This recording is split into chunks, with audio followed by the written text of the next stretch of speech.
ایک بات جو مجھے سمجھ نہیں آ رہی ہے کہ ہم نے دانشوروں سے سنا تھا اور جو ذہن رکھنے والے لوگ تھے اسی فورم پہ انہوں نے یہی بات کی تھی جب ڈالر کی اڑان تھی تو اس وقت لٹ گئے پٹ گئے، اور واقعی لٹ بھی رہے تھے اور پٹ بھی رہے تھے، اور ہم بھی سر پکڑ کے بیٹھ گئے تھے اور رونا رو رہے تھے۔ اور نیچے آنے پھر کیا کریں گے؟ جی اب ڈالر نیچے آ رہا ہے تو یہ معاشی بہتری کا استعارہ ہی نہیں ہے۔ جی سر، میں جب اب ڈالر نیچے آ رہا ہے تو یہ پھر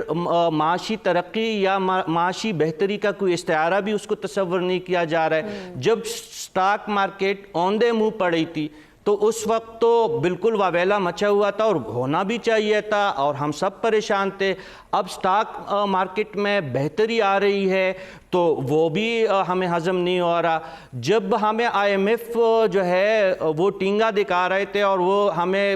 جو ہے معاف کرو بابا کی صدائیں ان کی طرف سے آ رہی تھی، سب یہاں پہ شادیانے بج رہے تھے اور کہا جا رہا تھا کہ دیکھیں ایسی حکومت آئی ہے کہ آئی ایم ایف قرضہ بھی انہی کے شرائط پہ نہیں دے رہی، اور واقعی عجیب بات تھی۔ اب آئی ایم ایف کہہ رہا ہے کہ ہاں ٹھیک ہے ہم قرضہ بھی دینے کے لیے تیار ہے، دوست ممالک سے آرمی چیف کی بات ہو رہی ہے، وہ بھی اچھے اشارے دے رہے ہیں، چین نے جو ہمارا قرضہ دیا تھا اس پہ بھی انہوں نے رعایت دے دی۔ تو یہ تمام چیزیں جو ہے جو اس وقت ہو رہا تھا واقعی وہ پاکستانی معیشت کے لیے بہت نازک صورتحال تھی، اور اب بھی سب ہرا ہرا نہیں ہے، اب بھی بہت مراحل ہے، لیکن بہتری کے اشارے ملے ہیں۔ ہم یہی توقع کر رہے ہیں کہ سپریم کورٹ کے ایک فیصلے کے نتیجے میں جس طریقے سے سٹاک مارکیٹ نیچے لیٹ گئی تھی، جس طریقے سے ڈالر نے اڑان بھرا تھا، الیکشن کمیشن کے ایک فیصلے کے بعد یہ اتفاق بھی ہو سکتا ہے۔ اس میں اگر بہتری آئی ہے تو کیا مذائقہ ہے؟ ہمارے دانشور دوست اس کو برداشت کرے۔ اگر اس کو ہم نے برداشت کیا ایز اے عوام،